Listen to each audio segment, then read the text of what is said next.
I remember the sound of my own voice screaming hymns when I first burned a child for insufficient devotion. My name is Canoness Seraphina Vex, and I am the bloody rose of the Adepta Sororitas, servant of the God Emperor's most sacred will. They say the fires of faith purify all sin, but they never tell you that sometimes the fire burns so bright, it consumes everything you thought you were protecting. You think that makes me a monster, but you don't understand what I've seen in the darkness between the stars. Heresy spreads like cancer through the faithful, and only the purest flame can cut it out completely. When doubt creeps into a believer's heart, when questions poison their prayers, when mercy becomes weakness that threatens the Emperor's realm, that's when faith demands terrible choices.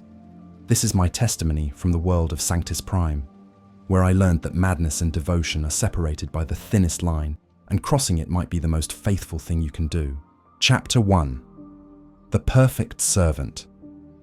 The Cathedral of Eternal Flame rose 700 meters into the sulphurous sky of Sanctis Prime, its adamantium spires crowned with perpetual fires that had burned for 3,000 years without pause. I knelt before the altar of martyrs in the cathedral's heart, my power armor's servo motors humming in harmony with the sacred hymns that echoed from every surface. This was my sanctuary, my fortress, my home for the past 15 years as Canoness of the Order of the Bloody Rose's 4th Missionary Fleet. The morning prayer ritual began at 0400 Imperial Standard Time, as it had every day since I took my sacred vows. My voice joined the chorus of 300 battle sisters as we recited the litany of devotion, each word precisely articulated, each phrase carrying the weight of absolute faith in the God Emperor's divine will.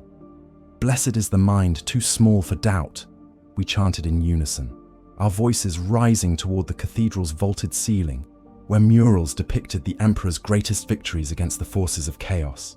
Blessed is the heart that beats with righteous fury. Blessed is the hand that strikes down the faithless. The litany was more than ritual. It was armor for the soul, protection against the insidious whispers of doubt that could corrupt even the most devoted servant. I had seen sisters fall to such whispers, watched faithful warriors transformed into babbling heretics because they allowed questions to poison their certainty. The litany reminded us daily that questioning the Emperor's will was the first step toward damnation. Cardinal Mordian Voss ascended to the pulpit as the litany concluded, his augmented voice carrying easily through the vast cathedral space. Voss had governed Sanctis Prime's spiritual welfare for 43 years, transforming what had once been a moderately faithful imperial world into a shining example of religious devotion that served as a template for missionary operations throughout the sector. Sisters of the Bloody Rose, Voss began, his words carefully modulated to inspire maximum devotional response. Today marks the beginning of the Great Purification, the sacred duty that will cleanse this world of the heretical corruption that threatens to undermine our perfect faith. The Great Purification. I had been anticipating this operation for months, ever since our intelligence networks had identified disturbing trends in the planetary population's devotional behavior. Attendance at mandatory prayer services had declined by 0.3%. Donations to the ecclesiarchy had decreased by 0.7%. Most troubling of all, surveillance servitors had detected unauthorized theological discussions in 17 different population centers. Such deviations might seem insignificant to the untrained eye, but I had learned through 15 years of missionary service that heresy always began with the smallest compromises. A missed prayer here, a questioned doctrine there, a moment of doubt allowed to fester rather than being immediately cauterized with sacred fire. Left unchecked, such seemingly minor infractions would metastasize into full-scale rebellion against the Emperor's divine order. The corruption has been precisely identified, Cardinal Voss continued, consulting the detailed reports that had been compiled by our investigation teams.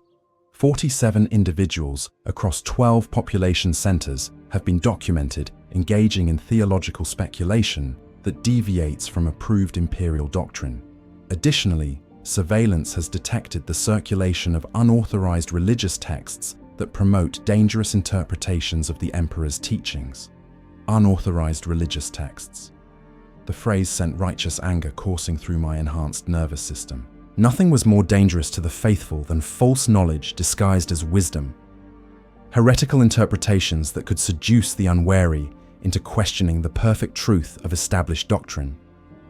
Such texts were weapons of spiritual warfare, designed to corrupt the innocent and transform loyal imperial citizens into enemies of their own salvation.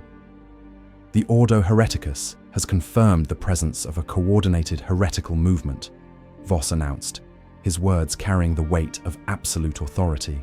Intelligence indicates that these corrupted individuals have formed clandestine groups for the purpose of spreading their poisonous interpretations throughout the faithful population. Coordinated heretical movement. The confirmation transformed what might have been a routine purification operation into a critical mission that could determine the spiritual fate of the entire world. If the heretical infection was allowed to spread beyond its current containment, it could undermine the faith of millions of loyal imperial citizens, creating vulnerabilities that the enemies of mankind would inevitably exploit. Canoness Seraphina Vex, Cardinal Voss called, his augmented gaze fixing upon me with the intensity of divine command. You will lead the purification operation with the full authority of the ecclesiarchy and the blessing of the God Emperor himself. Root out this corruption completely. Ensure that no trace of heretical thought survives to poison future generations. I rose from my kneeling position, my power armor's systems responding instantly to the movement. The weight of sacred responsibility settled upon my shoulders like a familiar cloak. The burden I had carried through countless purification operations across dozens of worlds. Each mission had taught me essential truths about the nature of faith and the terrible necessity of protecting it from corruption. By his will, Cardinal, I responded, my voice carrying clearly through the cathedral's acoustically perfect space. The heretics will burn, and their ashes will nourish the soil in which pure faith can grow. The assembled battle sisters voiced their approval with a thunderous chant of "Death to the faithless" that shook the cathedral's foundation stones. These were my warriors, my spiritual daughters, women who had dedicated their lives to the Emperor's service with the same absolute commitment I demanded of myself. Sister Superior Magdalena stepped forward from the ranks, her scarred features bearing witness to 15 years of faithful service in the most dangerous missionary operations. She had been my second in command through 7 major purification campaigns, and I trusted her understanding of heretical corruption more than any other living soul. Canoness, Magdalena said, her voice pitched for my ears alone. The intelligence reports suggest this heretical movement may have deeper roots than typical theological deviation.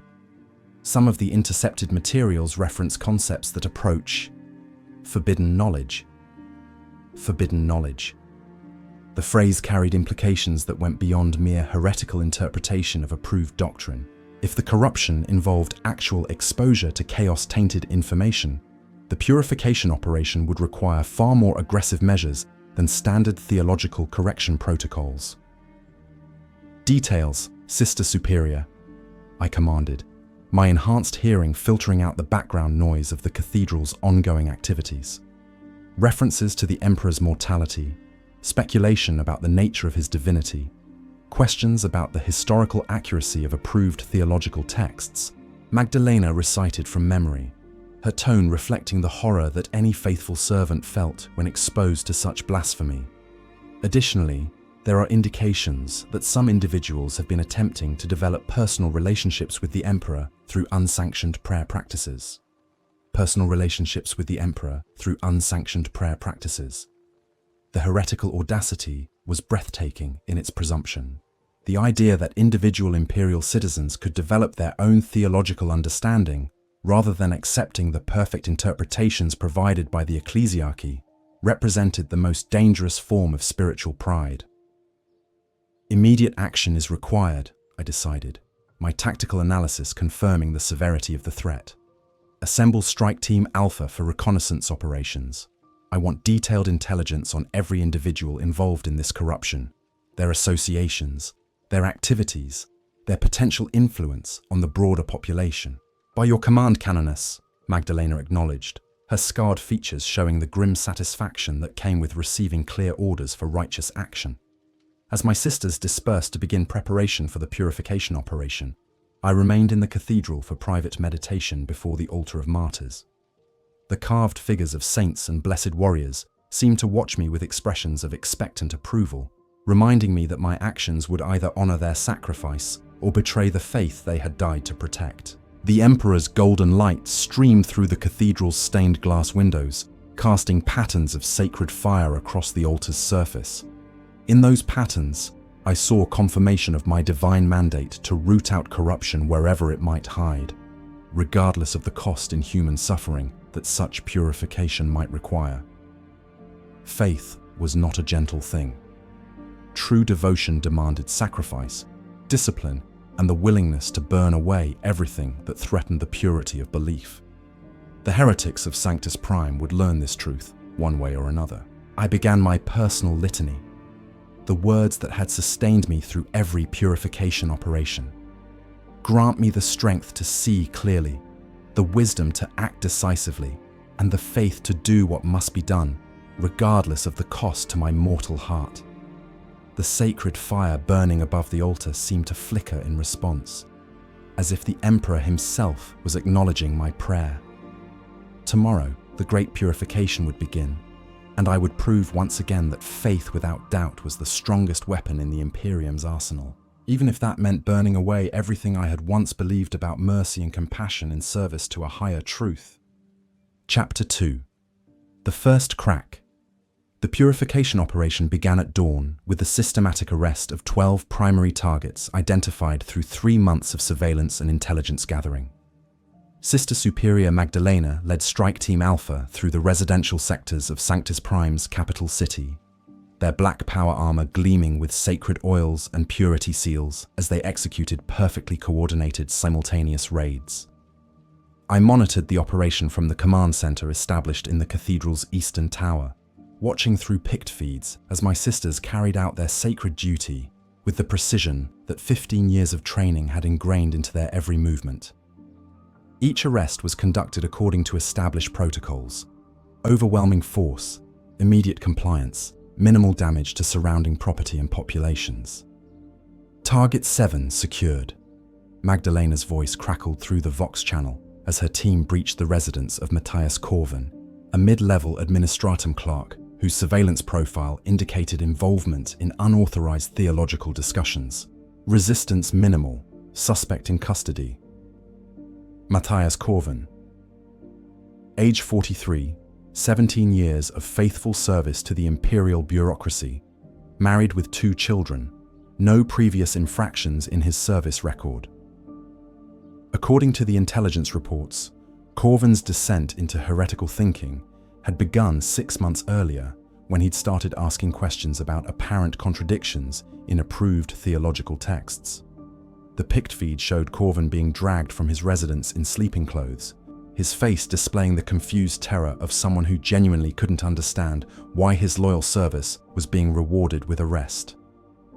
His wife and children watched from the doorway, too frightened to intervene, but clearly not comprehending what crime their husband and father could possibly have committed. Target 12 secured, reported Sister Superior Beatrice from across the city. Suspect offered no resistance. Contraband materials recovered from residents. Contraband materials. The phrase sent a pulse of righteous satisfaction through my enhanced nervous system. Physical evidence of heretical corruption would make the purification process significantly more straightforward, providing clear justification for whatever measures might prove necessary. By 0800 Imperial Standard Time, all 12 primary targets had been successfully apprehended and transported to the cathedral's interrogation facilities. The operation had proceeded flawlessly, with no civilian casualties and minimal disruption to the city's normal operations. The population at large remained unaware that a heretical conspiracy had been growing in their midst like a cancer. The interrogation chambers beneath the cathedral had been sanctified for their sacred purpose through centuries of faithful service to the Emperor's justice. The walls were lined with carved quotations from approved theological texts, constant reminders of the perfect faith that the prisoners had abandoned in favor of dangerous speculation. Matthias Corvin sat in the primary interrogation chamber, his wrists secured with blessed chains that would prevent any attempt at self-harm before his corruption could be properly documented. He looked smaller and more fragile than his surveillance images had suggested, diminished by fear and confusion rather than displaying the arrogant defiance I typically encountered in confirmed heretics. "Matthias Corvin," I said as I entered the chamber, my power armor's servo motors announcing my presence with mechanical authority. 17 years of faithful service to the administratum, married, 2 children, no previous infractions in your service record. "Canoness," Corvin stammered, his voice carrying the desperate hope of someone who still believed this might be a misunderstanding that could be resolved through proper explanation. "I don't understand why I've been arrested. I've always been faithful to the Emperor. I attend all mandatory prayer services. I make my donations to the ecclesiarchy. My service record is exemplary." The pathetic denial was typical of heretics in the early stages of interrogation. They genuinely believed that their external compliance with religious requirements somehow offset the internal corruption that had poisoned their faith. They couldn't understand that doubt was a virus that infected the soul regardless of outward behavior. "Your faith is a matter of record," I acknowledged, settling into the interrogation chair that faced his restraint harness. "What concerns the ecclesiarchy is the nature of the questions you've been asking about that faith." Corvin's face showed genuine confusion, as if the concept of questioning one's faith being problematic had never occurred to him. This was perhaps the most dangerous aspect of the heretical infection. It convinced its victims that their corruption was actually a form of enhanced devotion. "Questions, Canoness? I don't understand. I thought that seeking deeper understanding of the Emperor's will was encouraged. The priests always say that faith should be examined and strengthened through study. Faith should be examined and strengthened through study." The heretical interpretation of approved theological guidance was so perfectly crafted that I could understand how someone without proper training might be seduced by its apparent reasonableness. This was exactly why theological education was restricted to properly trained and certified ecclesiarchy personnel. Study of approved materials under proper guidance, with appropriate supervision, I corrected, my voice carrying the weight of absolute authority. Not unauthorized speculation about the nature of divine truth based on your personal interpretation of sacred texts. "But Canoness," Corvin protested, his voice carrying the earnest confusion of someone who genuinely believed he was defending legitimate religious activity. "How can faith grow stronger without being tested? How can devotion deepen without understanding? The Emperor himself was once mortal. Doesn't his transformation into divinity suggest that growth and change are part of his divine plan? The Emperor himself was once mortal." The casual heresy in that statement struck me like a physical blow, confirming that Corvin's corruption was far more advanced than his innocent demeanor suggested. The fundamental error in his thinking revealed exposure to some of the most dangerous theological speculation imaginable. "The Emperor has always been divine," I stated with absolute certainty, my voice carrying the full authority of 15 years of theological training. His mortal form was merely the vessel he chose for his incarnation among humanity. To suggest otherwise is to diminish his divine nature and question the fundamental truth upon which our faith is built. "But the historical records," Corvin began, then stopped, as he realized that his words were only deepening his apparent guilt. "I mean, the approved historical records clearly state that the Emperor was born on Terra, that he lived among humans for thousands of years before revealing his divine nature. Doesn't that suggest a process of development rather than eternal divinity? The approved historical records clearly state the heretical audacity was breathtaking. He was using official imperial documentation to support his corrupt interpretation, demonstrating how the most dangerous heresies always contained enough truth to seduce the unwary. Mortal perception of divine action is inherently limited, I explained with the patience required for dealing with the genuinely misguided. What appears to mortal understanding as development or change is actually the gradual revelation of eternal truth. The Emperor's divinity was not achieved through transformation. It was revealed through his choice to manifest his true nature for humanity's salvation. Corvin's face showed the struggle between his corrupted thinking and the authoritative truth I was providing. For a moment, I thought he might accept correction and abandon his heretical speculation in favor of proper faith. Instead, his expression hardened with the stubborn resistance that characterized the truly lost. But Canoness, if the Emperor's divinity was always perfect and eternal, why did he need to struggle against Horus? Why did he allow himself to be wounded so severely that he required entombment in the Golden Throne? Perfect divinity shouldn't be subject to such limitations. Perfect divinity shouldn't be subject to such limitations. The heretical reasoning revealed the full extent of his corruption, the way dangerous questions had metastasized into fundamental doubt about the Emperor's divine nature. This wasn't simple theological confusion. This was spiritual cancer that threatened to undermine everything sacred.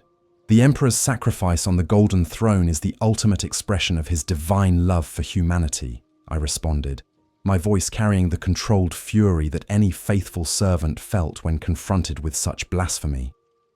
His apparent suffering is actually his choice to bear the burden of protecting his children from the horrors of the warp.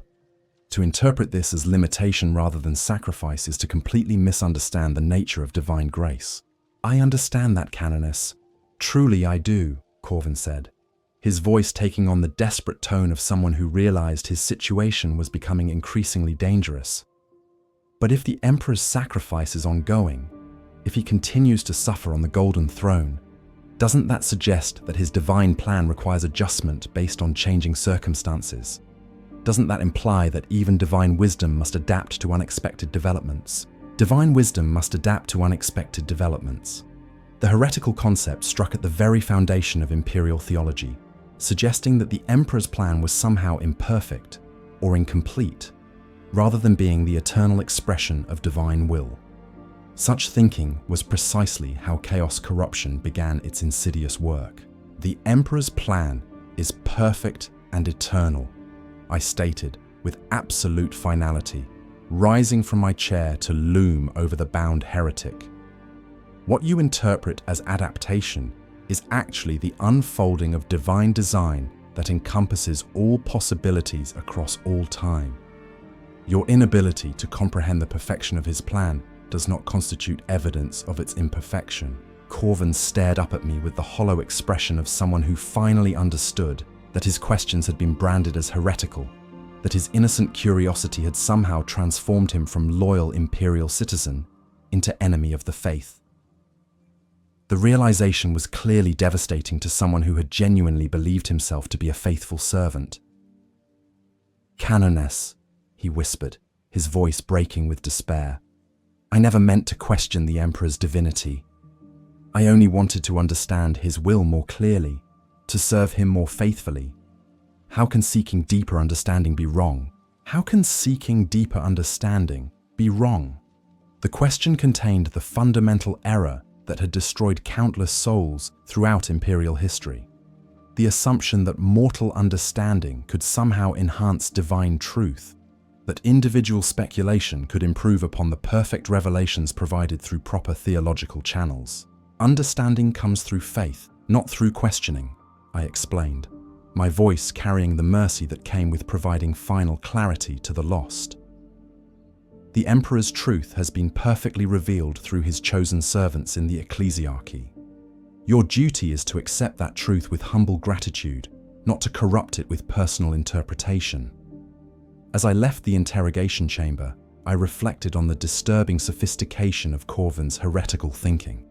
His questions weren't the crude blasphemies typically associated with chaos corruption. They were carefully reasoned challenges to fundamental theological principles that could seduce the unwary through their apparent intellectual rigor. Such corruption required more aggressive purification measures than simple correction or redemption. It required complete elimination to prevent its spread to other members of the faithful population. The first crack in my certainty was so small, I barely noticed it. A momentary hesitation as I wondered whether Corvin's questions might actually deserve answers rather than incineration. I crushed that doubt immediately, recognizing it as exactly the kind of spiritual weakness that led to heretical corruption. Faith meant accepting divine truth without question, and questioning that acceptance was the first step toward damnation. Chapter 3. The Spreading Infection. 3 days into the interrogation phase of the Great Purification, I stood in the cathedral's archive chamber surrounded by the contraband materials that had been recovered from the heretics' residences. 47 documents, ranging from hand-copied theological commentaries to printed materials that showed evidence of sophisticated production techniques. Each item represented a vector of spiritual infection that could corrupt dozens of faithful souls if allowed to circulate. Sister Superior Magdalena spread the materials across the sanctified examination table, her scarred hands careful not to make direct contact with the heretical texts. Even brief exposure to such corruption could plant seeds of doubt in the mind of the faithful, requiring immediate spiritual cleansing to prevent potential contamination. "The sophistication is unprecedented," Magdalena reported, her voice carrying the professional detachment required for analyzing dangerous materials. "These aren't crude propaganda pieces or obvious chaos corruption. They're carefully reasoned theological arguments that use approved imperial sources to support heretical conclusions." I examined the document she indicated, a 20-page analysis titled "The Evolution of Imperial Faith: Historical Development of Theological Doctrine." The text was written in formal High Gothic with proper citations and scholarly formatting that would have been appropriate for legitimate theological study.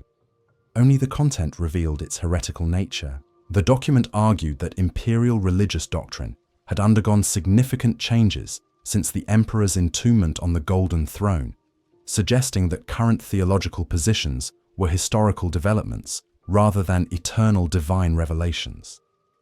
It cited specific examples of doctrinal evolution, comparing early imperial religious practices with contemporary ecclesiarchy requirements to demonstrate systematic transformation. "Intellectual heresy," I murmured, recognizing the most dangerous form of spiritual corruption. They're not promoting obvious blasphemy or chaos worship. They're encouraging rational analysis of sacred truth. Rational analysis of sacred truth. The phrase itself revealed the fundamental error underlying the entire heretical movement. Faith was not subject to rational analysis because divine truth transcended human reason.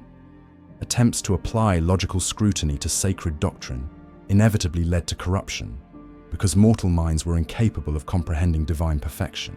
"The production quality suggests organized distribution," Magdalena continued, indicating watermarks and binding techniques that required specialized equipment.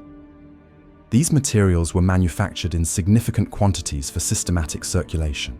We're dealing with a coordinated intellectual conspiracy rather than isolated individual deviation." Coordinated intellectual conspiracy. The implications were staggering. If the heretical movement had developed infrastructure for producing and distributing sophisticated theological arguments, it represented a threat far beyond the 12 individuals we had arrested. The infection could have spread throughout the planetary population without our surveillance networks detecting the full scope of the contamination. "Analysis of writing samples," I commanded, my tactical training immediately focusing on the intelligence requirements necessary for effective countermeasures.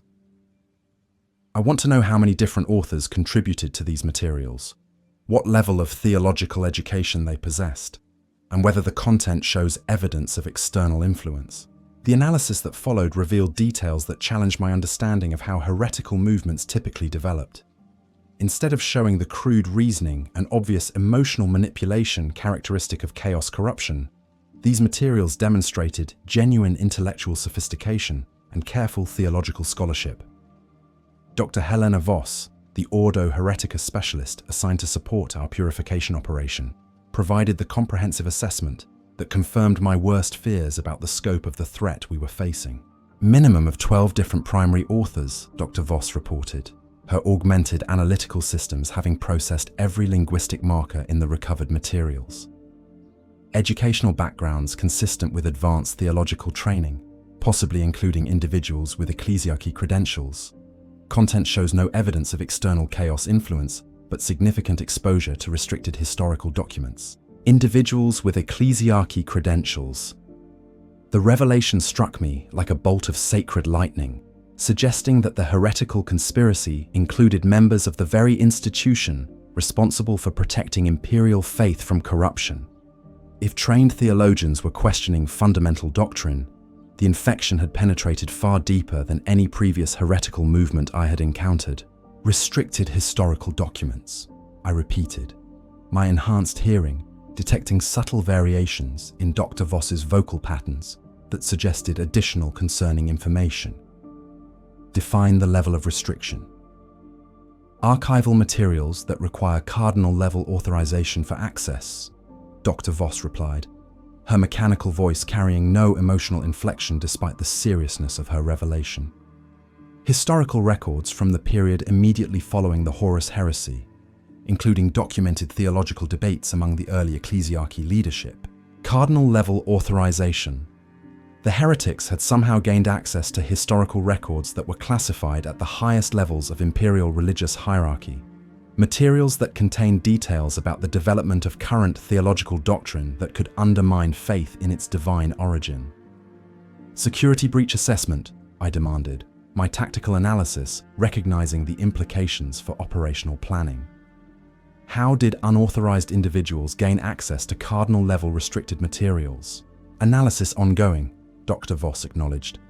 Preliminary evidence suggests either systematic security compromise within the ecclesiarchy hierarchy or coordinated infiltration by individuals with appropriate credentials. Either possibility represented a threat that exceeded the scope of standard purification operations. If the heretical conspiracy included high-ranking ecclesiarchy officials, or if it had the capability to compromise cardinal-level security systems, the contamination could extend throughout the sector's religious infrastructure. The interrogation of primary targets had revealed additional disturbing details about the intellectual sophistication of the heretical movement.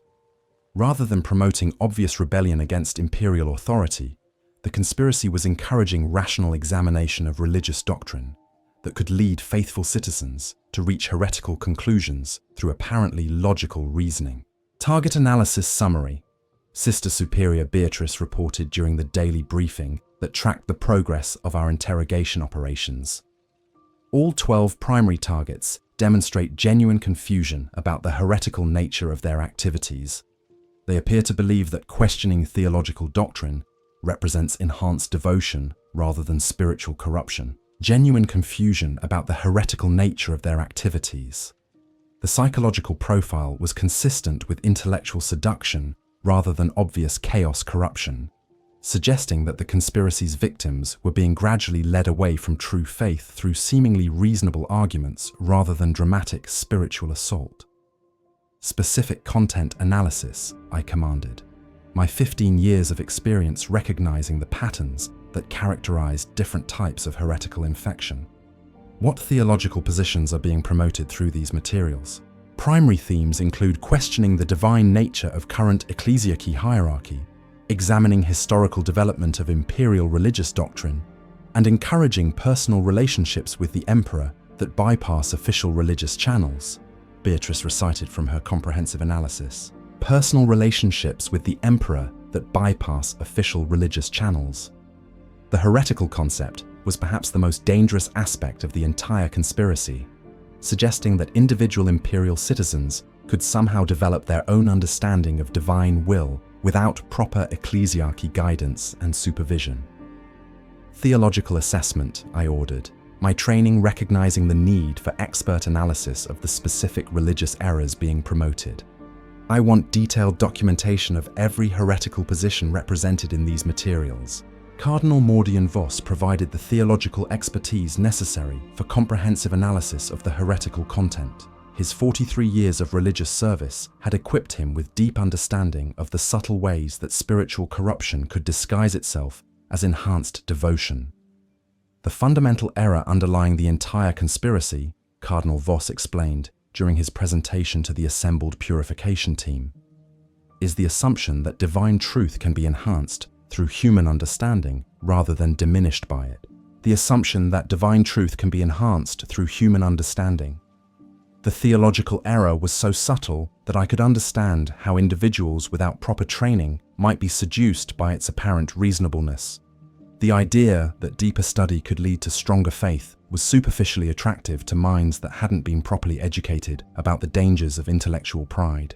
Specific examples of heretical reasoning, Cardinal Voss continued, displaying selected passages from the contraband materials on the briefing room's pick screen. Claims that the emperor's divinity developed over time rather than being eternal. Suggestions that current ecclesiarchy doctrine represents historical interpretation rather than divine revelation. Arguments that individual faith experiences can provide spiritual insights not available through official religious channels. Each example represented a carefully crafted challenge to fundamental imperial theology that could seduce the unwary through apparent intellectual rigor. The conspiracy wasn't promoting obvious blasphemy that faithful citizens would immediately recognize as corruption. It was encouraging subtle questioning that could gradually undermine absolute faith through accumulated doubt. Distribution assessment, I demanded, my tactical analysis focusing on the scope of potential contamination throughout the planetary population. How many individuals have been exposed to these materials? Preliminary estimates suggest exposure among approximately 400 individuals across 15 population centers, Dr. Voss reported, her mechanical analysis systems having processed all available surveillance data. However, the sophisticated production and distribution infrastructure indicates potential for much wider circulation, 400 individuals. The scope of potential contamination was far beyond anything that could be addressed through standard purification protocols. If the heretical infection had spread to that extent, aggressive measures would be required to prevent further dissemination throughout the faithful population.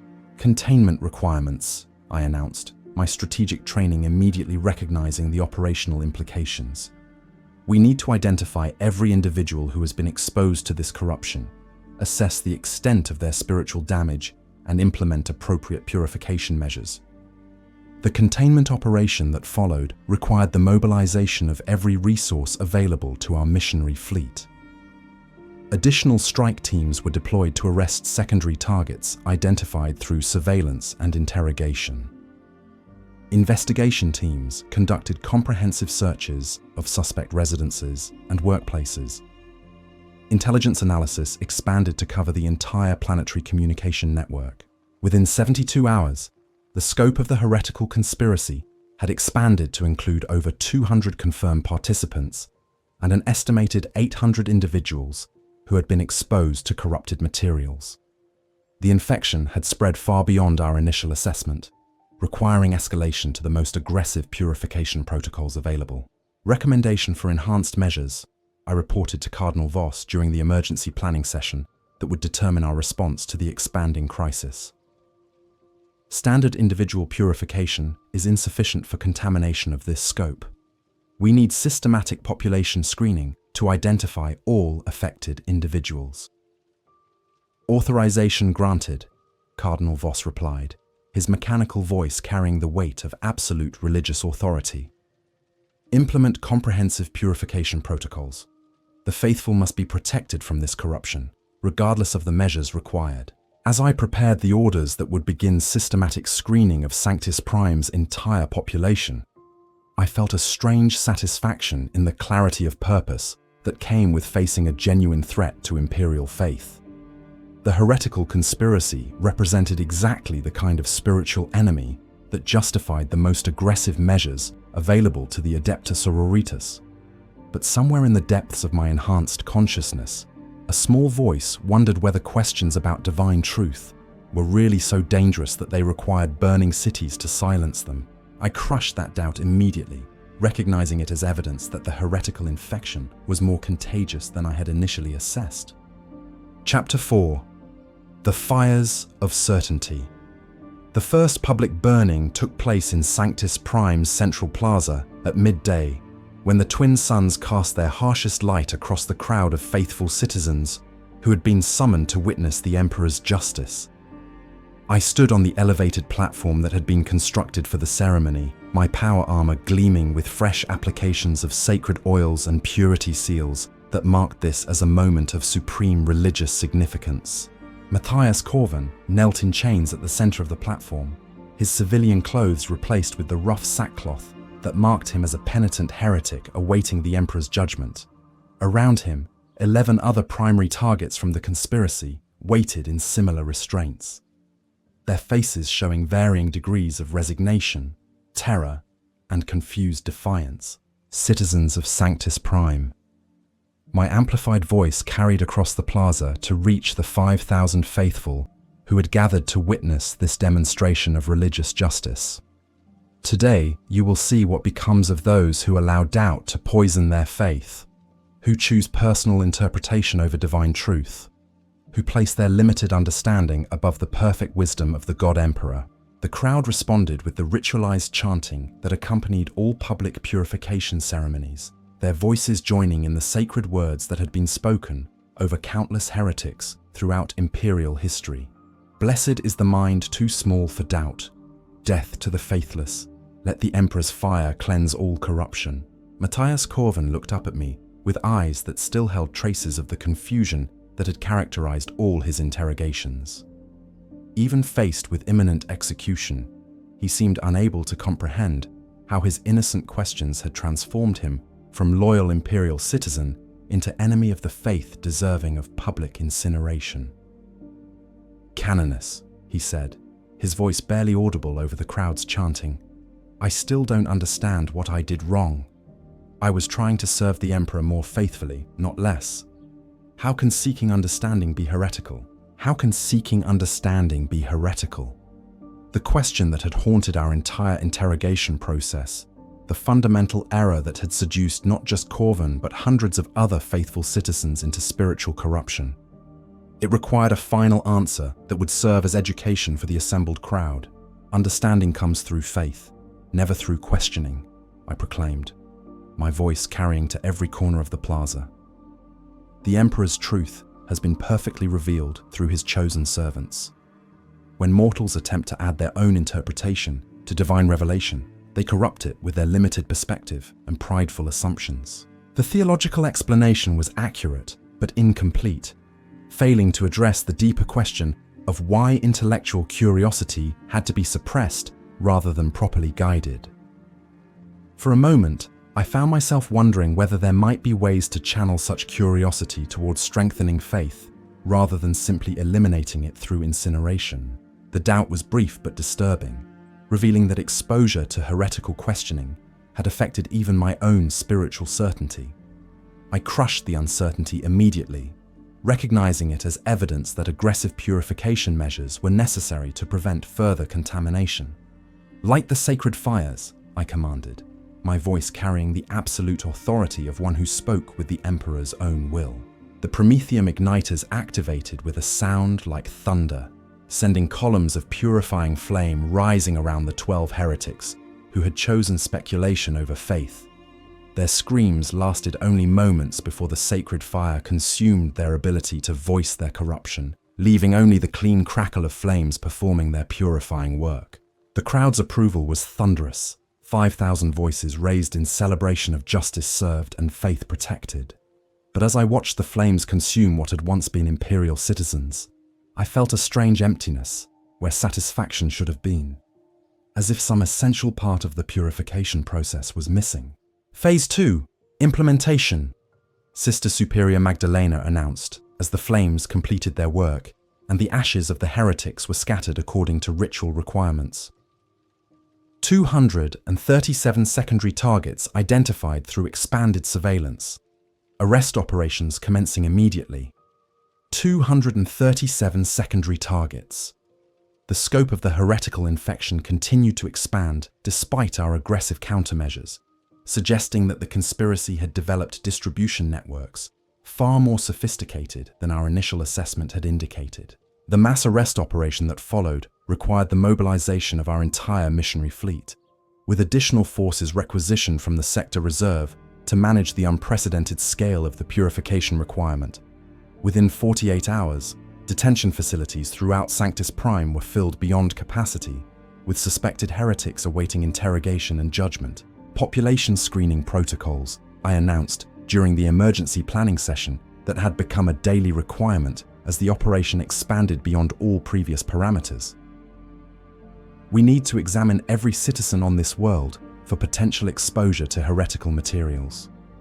Population screening protocols meant the systematic interrogation of Sanctis Prime's entire population of 4.7 million imperial citizens, a logistical undertaking that would require months to complete and unprecedented resources to implement effectively. Resource requirements analysis, reported logistics coordinator Marcus Thane, his data slates displaying calculations that challenged the operational capacity of our missionary fleet. Complete population screening would require 847 additional interrogation teams, expanded detention facilities for approximately 15,000 suspects, and increased fuel allocations for extended purification ceremonies. 15,000 suspects. The number represented approximately 3% of the planetary population, suggesting that the heretical infection had achieved penetration rates that exceeded the most aggressive estimates in our contingency planning. Such widespread contamination had never been encountered in previous purification operations. External consultation required, I decided, my tactical training recognizing that the scope of the threat exceeded the resources and authority of a single missionary fleet. Request immediate assistance from Sector Command and the Ordo Hereticus. The response from Sector Command arrived within 6 hours, carried by astropathic transmission that bore the highest priority classification available to Imperial communications. The message was brief, but carried implications that transformed our purification operation into something far more significant. Inquisitor Lord Vex of the Ordo Hereticus, en route to assume direct operational control. Preliminary assessment suggests coordinated heretical movement with potential sector-wide implications. Maintain containment protocols pending arrival of Inquisition forces. Inquisitor Lord Vex, coordinated heretical movement with sector-wide implications. The language indicated that our local purification operation had uncovered evidence of a conspiracy that threatened Imperial faith across multiple worlds, requiring the most aggressive response available to Imperial authorities. The arrival of Inquisition forces 72 hours later brought resources and authority that dwarfed anything available to our missionary fleet. 3 full companies of stormtroopers, specialized interrogation equipment that could process hundreds of suspects simultaneously, and most significantly, the legal authority to implement planetary-scale purification measures. Canoness Seraphina Vex, Inquisitor Lord Vex's augmented voice, carried the mechanical precision that characterized high-ranking members of the Ordo Hereticus. Your preliminary operations have identified a heretical conspiracy of unprecedented sophistication and scope. Enhanced measures are now authorized. Enhanced measures. The phrase carried specific meaning within Inquisition terminology, referring to purification protocols that prioritized containment of spiritual corruption over preservation of potentially contaminated populations. Such measures had been implemented only 17 times in recorded Imperial history. Assessment summary, Inquisitor Vex continued, his mechanical analysis systems having processed all intelligence gathered during our preliminary operations. The heretical movement demonstrates characteristics consistent with organized intellectual sedition designed to undermine Imperial faith through apparently rational questioning of sacred doctrine. Organized intellectual sedition. The clinical terminology couldn't disguise the horror of what we had uncovered, a systematic campaign to corrupt Imperial faith through the most insidious methods imaginable, using reason itself as a weapon against divine truth. Implementation requirements, I requested, my 15 years of experience recognizing that enhanced measures would require operational planning beyond anything I had previously undertaken. Complete population analysis to identify all individuals exposed to heretical materials, Inquisitor Vex replied, his augmented systems displaying holographic projections of the required operational scope. Systematic elimination of contaminated individuals to prevent further spread. Comprehensive documentation for replication on other worlds where similar infections may have taken root. Complete population analysis. Systematic elimination of contaminated individuals. The scope of the purification requirement was staggering, potentially requiring the elimination of tens of thousands of Imperial citizens to protect the faith of millions throughout the sector. Efficiency calculations, Inquisitor Vex continued, his mechanical reasoning applying the same analytical framework used for any imperial logistical challenge. Planetary sterilization protocols would ensure complete elimination of heretical contamination within 72 hours. Resource expenditure would be minimal compared to extended individual purification operations. Planetary sterilization protocols. The phrase referred to the complete elimination of all life on Sanctis Prime through orbital bombardment, ensuring that no trace of heretical corruption could survive to contaminate other worlds. It was the most comprehensive purification measure available to Imperial authorities. Collateral assessment, I found myself asking, though I immediately recognized the question as evidence of exactly the kind of moral weakness that led to heretical infection. Sanctis Prime's population includes 4.3 million confirmed faithful citizens with no evidence of exposure to heretical materials. Acceptable losses, Inquisitor Vex replied without hesitation, his mechanical reasoning treating human lives as units in a tactical equation. Faith protected through elimination of corrupted population exceeds value of potentially contaminated individuals preserved through selective measures. Acceptable losses. The mathematical precision was undeniable. Eliminating 4.7 million people to protect the faith of billions throughout the sector represented optimal resource allocation according to any rational analysis. Yet something in my enhanced consciousness recoiled from the cold calculation. Authorization granted for planetary sterilization protocols, I heard myself saying, though the words seemed to come from someone else. Implement orbital bombardment procedures within 24 hours. As I signed the authorization orders that would eliminate every living thing on Sanctis Prime, I wondered why victory felt so much like defeat. The heretical infection would be completely eliminated, Imperial faith would be protected from corruption, and the Emperor's will would be perfectly served through decisive action. But in the depths of my enhanced consciousness, a small voice whispered that perhaps faith strong enough to withstand questions didn't need to burn worlds to protect itself. I silenced that voice with sacred prayer, recognizing it as the final whisper of heretical contamination that threatened to corrupt even the instruments of its own destruction. The fires of certainty burned brightest when they consumed everything that dared to question their necessity. Chapter 5. The Weight of Absolute Truth. The orbital bombardment of Sanctis Prime began at 0600 Imperial Standard Time, with a barrage of cyclonic torpedoes that turned the planet's surface into a sea of molten glass within 18 minutes. I watched from the observation deck of the Inquisition flagship Truth's Razor, my enhanced vision tracking the systematic destruction of a world that had been my home for 15 years.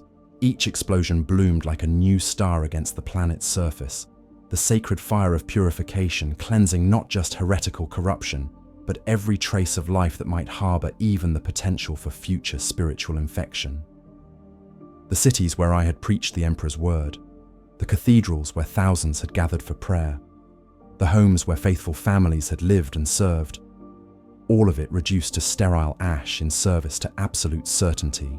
Purification efficiency, 100%, reported Inquisitor Lord Vex, his mechanical voice treating the elimination of 4.7 million human beings as a routine operational success. Heretical contamination completely eliminated. Zero risk of infection spread to other Imperial worlds. Zero risk of infection spread. The mathematical precision was undeniable. By destroying everything on Sanctis Prime, we had achieved perfect protection for Imperial faith throughout the sector. No corrupted materials could survive to seduce other faithful populations. No infected individuals could escape to spread their dangerous questions. No trace of intellectual heresy remained to challenge the purity of divine truth. Strategic assessment, I requested, though my enhanced hearing detected unusual emotional strain in my own voice patterns. The complete success of our purification operation should have filled me with righteous satisfaction, not this strange hollowness that seemed to grow with each torpedo impact. Operation serves as template for addressing similar infections across 17 additional worlds, Inquisitor Vex replied, consulting data streams that tracked heretical activity throughout the sector. Intelligence suggests coordinated intellectual seduction campaigns operating on multiple planets. Enhanced purification measures now authorized for sector-wide implementation. 17 additional worlds. The scope of the heretical conspiracy exceeded even our most aggressive estimates, requiring purification operations that could potentially eliminate tens of millions of Imperial citizens to protect the faith of hundreds of millions throughout the sector. Sister Superior Magdalena approached my position at the observation rail, her scarred features reflecting the glow of Sanctis Prime's burning atmosphere. 15 years of faithful service together had created bonds of trust that transcended normal command relationships, allowing her to voice concerns that others might consider inappropriate. "Canoness," she said quietly, her voice pitched below the range of the Inquisition's surveillance systems. "Something about this operation feels incomplete." Incomplete. The word carried implications that bordered on heretical thinking, suggesting that the perfect purification we had achieved might somehow be insufficient rather than optimal. Yet I found myself understanding exactly what she meant, feeling the same strange dissatisfaction despite our absolute success. "Clarify your assessment, Sister Superior," I responded, maintaining proper military protocol while acknowledging her concern. "We eliminated the heretical infection completely," Magdalena continued, her battle-trained instincts apparently detecting threats that couldn't be addressed through conventional purification measures. "But we never understood what created it in the first place. The questions that seduced so many faithful citizens, we silenced them without answering them. We silenced them without answering them." The observation struck at something fundamental about our purification methodology, highlighting a gap between eliminating heretical thinking and actually strengthening authentic faith. Had we protected Imperial devotion through superior understanding or simply through superior firepower? "Questions don't require answers," I replied, reciting the theological training that had shaped 15 years of missionary service. "Faith means accepting divine truth without the corruption of personal interpretation. Heretical questions are eliminated through purification, not satisfied through response." The words carried absolute authority, according to every theological text I had studied, every operational manual I had implemented, every purification ceremony I had conducted. Yet saying them aloud while watching the incineration of 4.7 million people felt strangely hollow, as if the truth they represented was somehow smaller than the questions they were meant to address. "But Canoness," Magdalena persisted, her voice carrying the quiet intensity that came with genuine spiritual struggle. "If our faith can't withstand questions, how do we know it's really strong enough to deserve such protection? If our faith can't withstand questions, how do we know it's really strong enough to deserve such protection?" The question hit me like a bolt of sacred lightning, exposing assumptions that I had never examined despite 15 years of devoted service to their implementation. "Faith is tested through obedience, not through intellectual challenge," I responded automatically, though the words sounded increasingly mechanical even to my own enhanced hearing. "The Emperor's truth is perfect and eternal. Human questioning can only corrupt it through the limitations of mortal understanding." "Then why?" Magdalena asked with the careful precision of someone walking along the edge of heresy. "Did the Emperor create humans with the ability to question if questioning is inherently corrupting? Why did the Emperor create humans with the ability to question if questioning is inherently corrupting?" The theological challenge was so fundamental that answering it would require either admitting that human nature contained inherent flaws in divine design, or acknowledging that intellectual curiosity might serve some purpose within the Emperor's plan. Philosophical speculation is precisely the kind of thinking that led to the heretical infection we just eliminated, I stated with forced certainty, recognizing that Magdalena's questions were following exactly the same pattern that had corrupted the faithful of Sanctis Prime. But even as I spoke the words, I found myself wondering whether there was a difference between dangerous speculation and legitimate inquiry, between corruption and clarification, between questions that weakened faith and questions that might strengthen it through deeper understanding. The orbital bombardment continued for another 6 hours, reducing Sanctis Prime's crust to molten slag that glowed like a miniature star against the darkness of space. When the operation concluded, nothing remained that could support life, harbor corruption, or preserve any memory of the questions that had led to this ultimate purification. Documentation complete, Inquisitor Vex announced, as the final torpedo impacts registered on our sensors.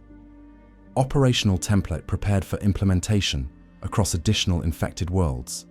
Estimated timeline for sector-wide purification: 14 months. 14 months to eliminate potential heretical infection from 17 worlds, protecting the faith of approximately 400 million Imperial citizens through the systematic destruction of any population that showed signs of intellectual contamination. The efficiency was remarkable, the necessity was undeniable, and the results would be absolute. Yet, as I reviewed the operational reports that would serve as templates for future purification campaigns, I found myself troubled by details that should have been sources of satisfaction. The sophisticated theological arguments in the contraband materials. The genuine confusion of individuals like Matthias Corvin, who had believed themselves to be faithful servants. The intellectual rigor that had made their heretical reasoning so seductive to educated minds. Personal assessment I requested from Dr. Helena Voss, the Ordo Hereticus specialist, whose analysis had provided crucial intelligence throughout our operation. What made this particular heretical infection so difficult to identify and contain? Intellectual sophistication combined with theological knowledge, Dr. Voss replied, her mechanical analysis systems providing clinical evaluation of the threat we had encountered. The conspiracy used legitimate scholarly methods and authentic historical sources to reach conclusions that challenged fundamental doctrine. Very difficult to distinguish from authorized theological study until the corruption became explicit. Very difficult to distinguish from authorized theological study. The assessment highlighted something that had been troubling me throughout our investigation. The thin line between faithful inquiry and heretical speculation, between seeking deeper understanding and questioning divine truth. Preventive measures, I continued, my tactical training focusing on the intelligence requirements for future operations. How do we identify similar infections before they achieve this level of sophistication and penetration?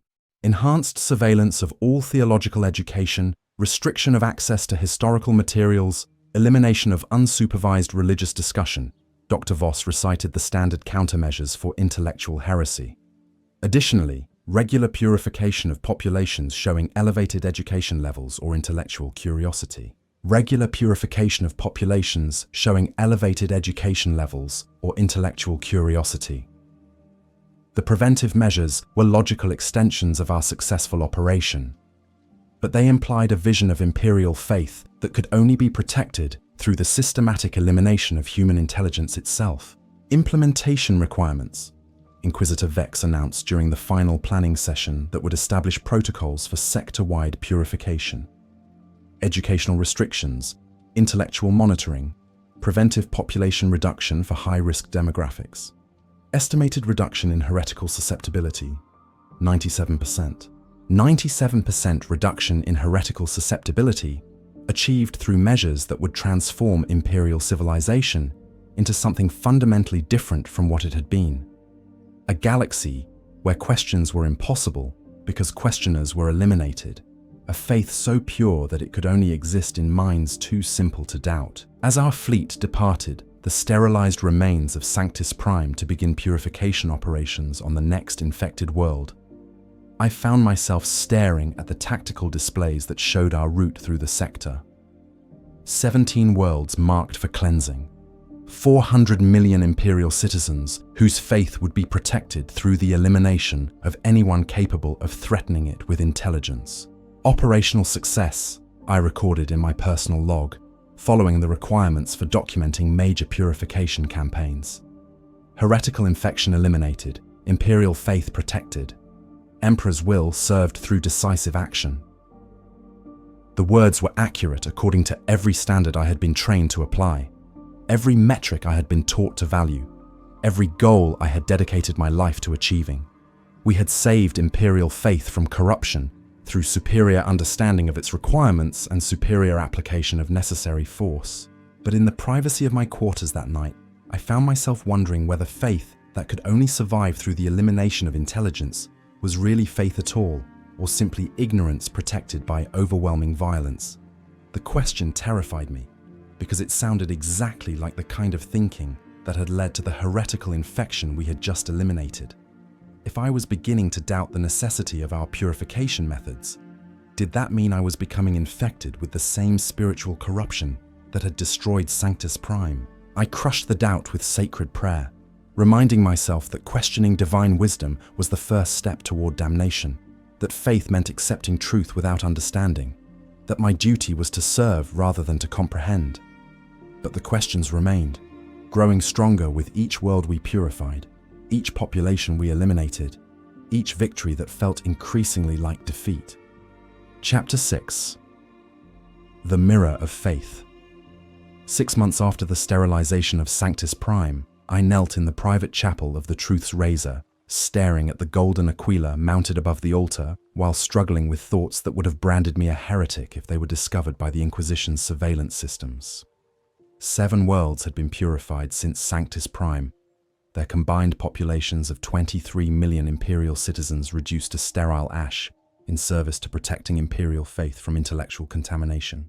Each purification had been perfectly executed according to established protocols. Each world had been cleansed completely, leaving no trace of heretical infection that could spread to threaten other faithful populations. Each operation had achieved 100% efficiency in eliminating the specific spiritual corruption that had been identified through our increasingly sophisticated detection methods. Yet with each success, the hollowness in my enhanced consciousness had grown deeper, as if something essential was being eliminated along with the heretical corruption. I had begun to experience what could only be described as doubt about the methodology that had defined my 15 years of devoted service to the Emperor's will. "Blessed is the mind too small for doubt," I whispered, reciting the sacred words that should have provided strength against the intellectual weakness that threatened to compromise my spiritual certainty. "Blessed is the heart that beats with righteous fury. Blessed is the hand that strikes down the faithless." The familiar litany felt strangely empty, as if the words were losing their power to protect me from exactly the kind of questioning that had led to the destruction of 7 worlds. Was my doubt evidence of spiritual corruption that required immediate purification? Or was it a natural response to operations that were somehow fundamentally flawed despite their technical success? The question itself was heretical according to every theological framework I had been taught to apply. Faith meant accepting divine truth without the corruption of personal interpretation.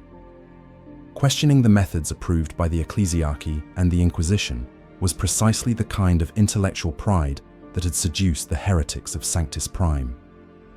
"Canoness," Sister Superior Magdalena's voice interrupted my meditation, though her tone carried unusual uncertainty for someone with 15 years of faithful service. "Request permission to discuss operational concerns." Operational concerns. The euphemism was necessary because direct questioning of Inquisition methods would constitute evidence of potential heretical infection requiring immediate investigation. Yet the careful language couldn't disguise the fact that Magdalena was struggling with the same doubts that had been growing in my own consciousness. "Granted, Sister Superior," I replied, maintaining proper military protocol while acknowledging her obvious spiritual distress.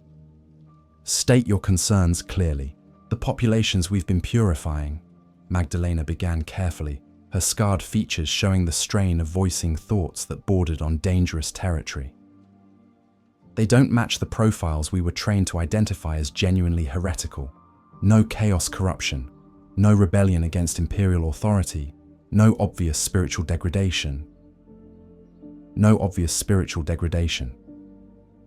The observation was accurate but troubling, highlighting the difference between the sophisticated intellectual heresy we had been eliminating and the crude chaos corruption that our training had prepared us to combat.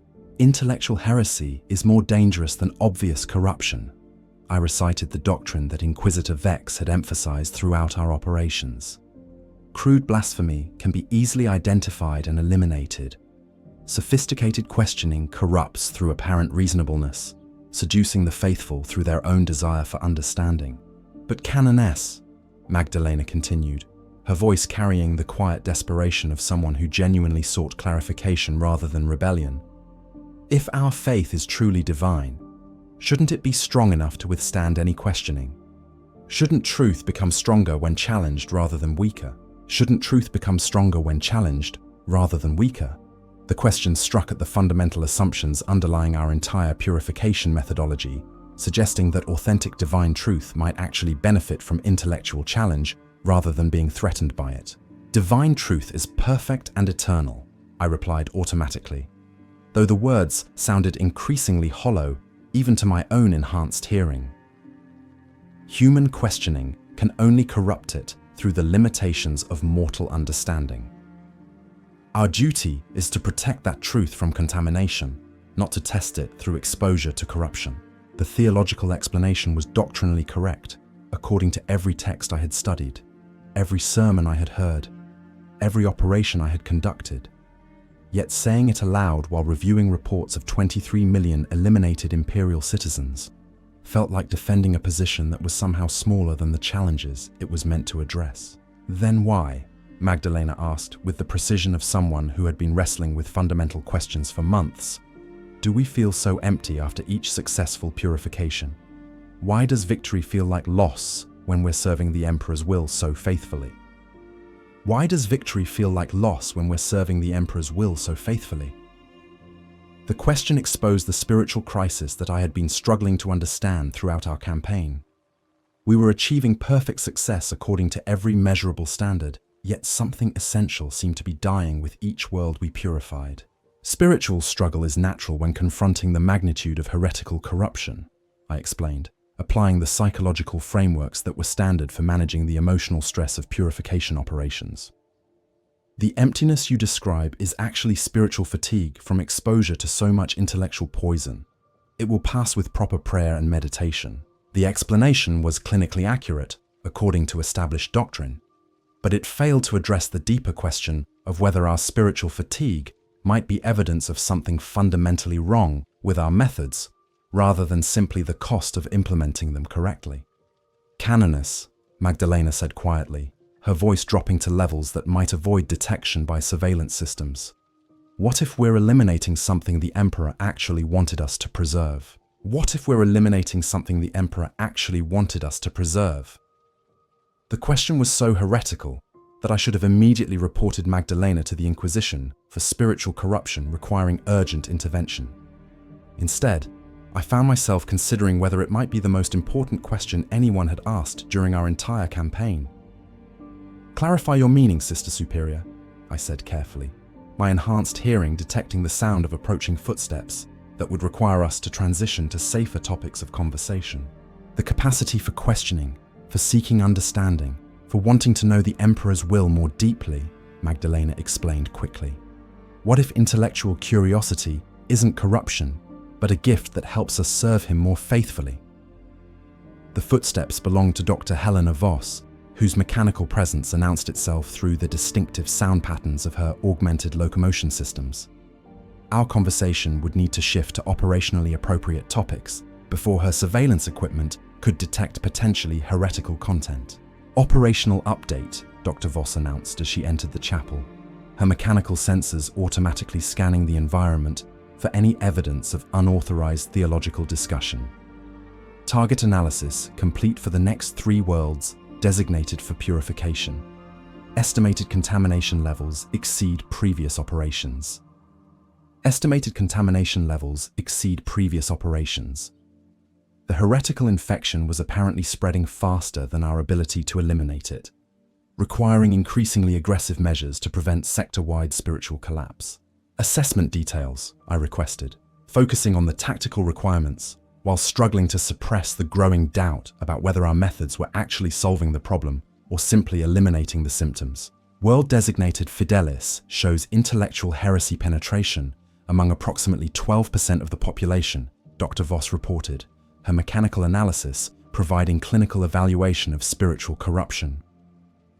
Agri-World Benedictus indicates contamination among educational and religious leadership.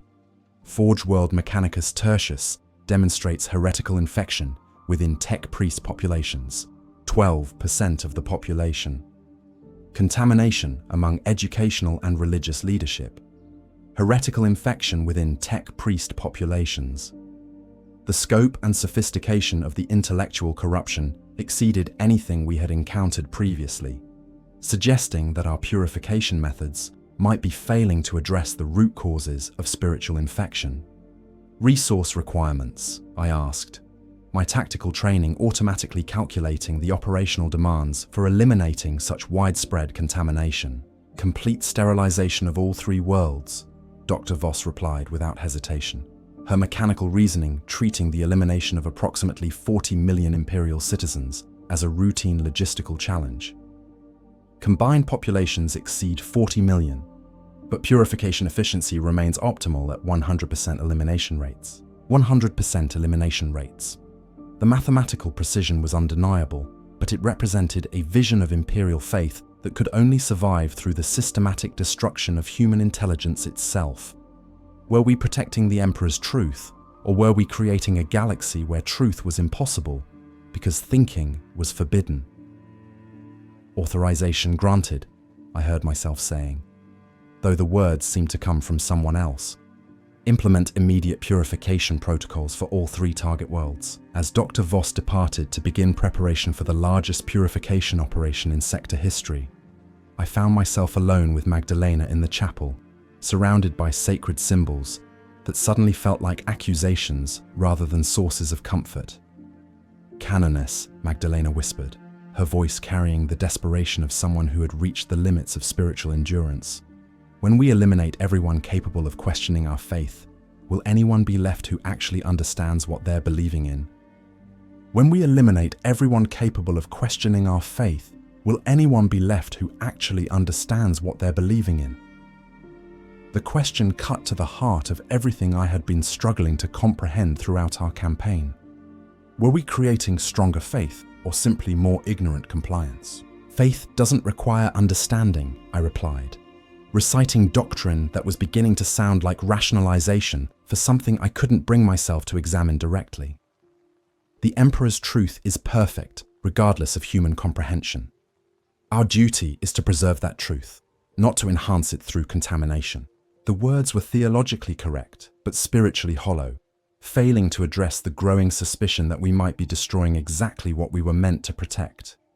If faith without understanding was the goal, why had the Emperor created humans with minds capable of seeking deeper truth?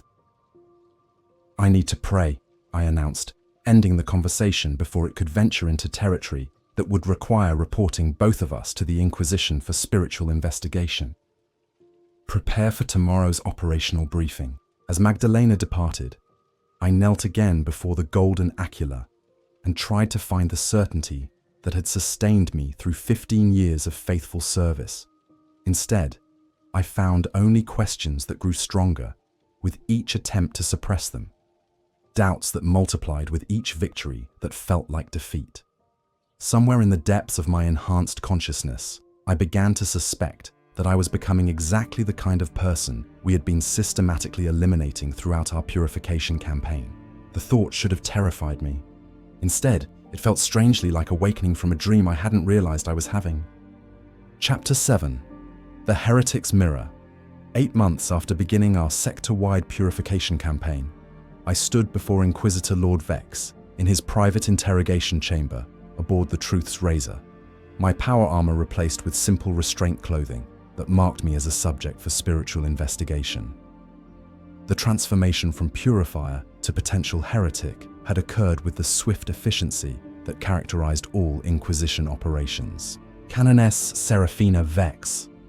Inquisitor Vex's mechanical voice carried no inflection, despite the personal significance of investigating someone who shared his name and had served faithfully for 15 years.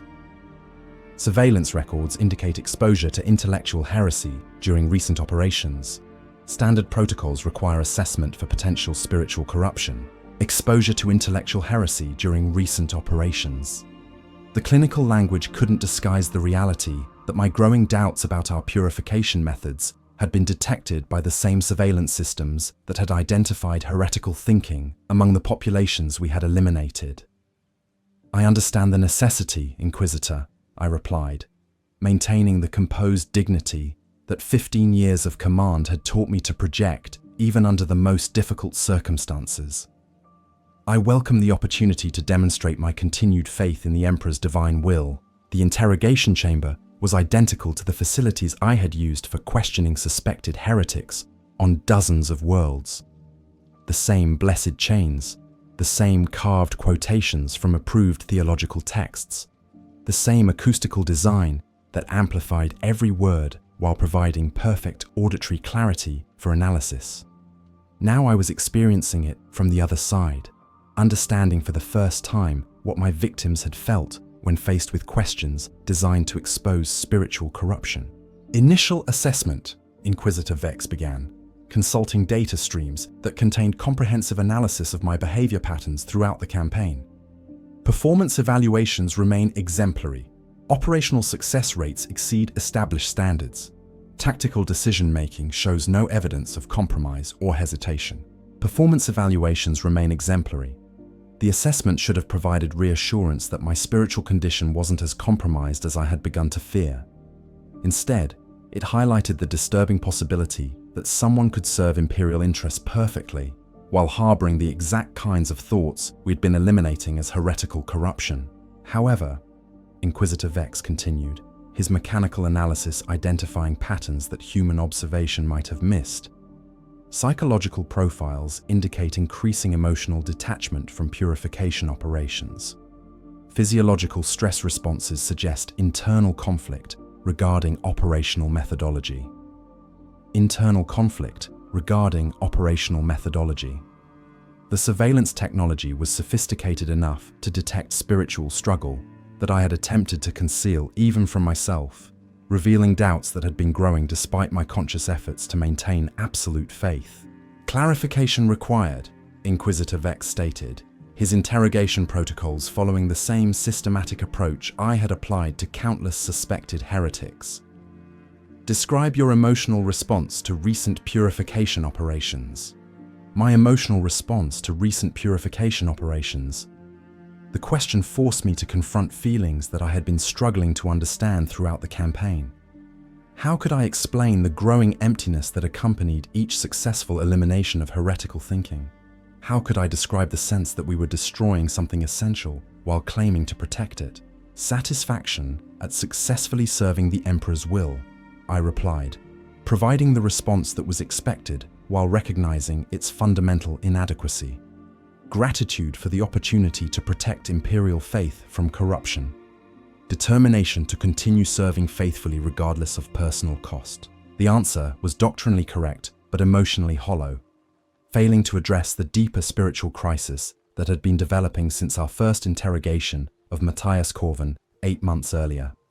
I was discovering that orthodox responses could mask heretical thinking just as effectively as they could express genuine faith. Surveillance records indicate private conversations with Sister Superior Magdalena containing content that approaches unauthorized theological speculation.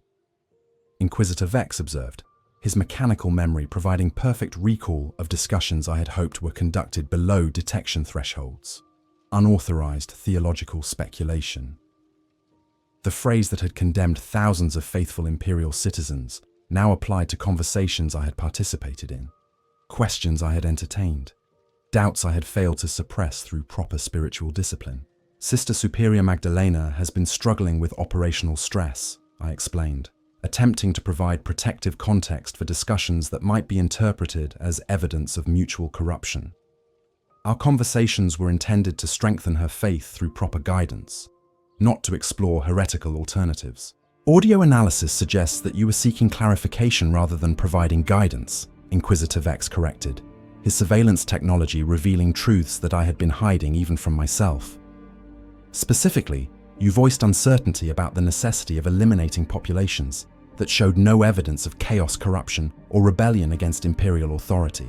Uncertainty about the necessity of eliminating populations that showed no evidence of chaos, corruption, or rebellion against imperial authority. The surveillance record was accurate, exposing doubts that I had tried to frame as tactical concerns rather than fundamental questions about our methodology. Tactical assessment requires consideration of multiple variables, I replied, applying the professional framework that had guided 15 years of military service.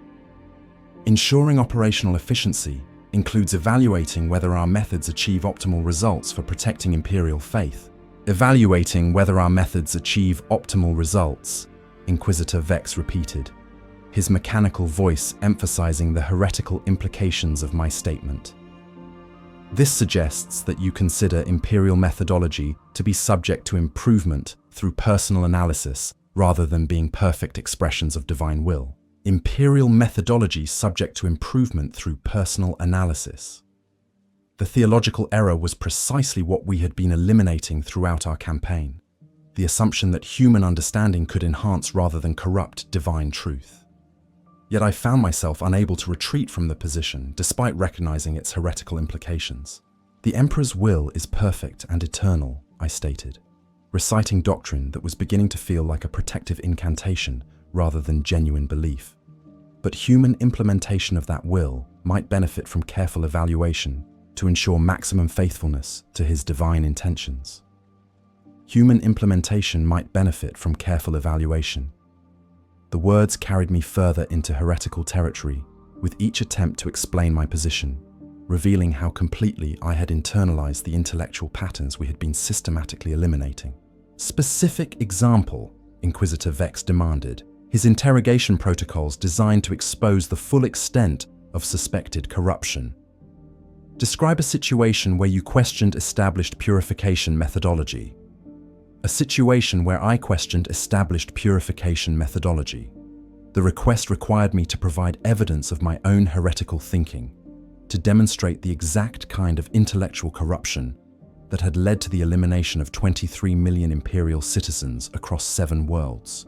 The interrogation of Matthias Corvin on Sanctis Prime, I admitted, recognizing that surveillance records would reveal my psychological responses, regardless of what I chose to disclose. His questions about the Emperor's divinity were theologically sophisticated rather than obviously blasphemous. I found myself wondering whether such inquiries might serve faith rather than corrupting it. The admission completed my transformation from purifier to heretic, revealing that I had been infected by the same intellectual corruption we had spent 8 months eliminating from the faithful populations of 7 worlds. Theological assessment, Inquisitor Vex announced, his analysis confirming what I had begun to suspect about my own spiritual condition.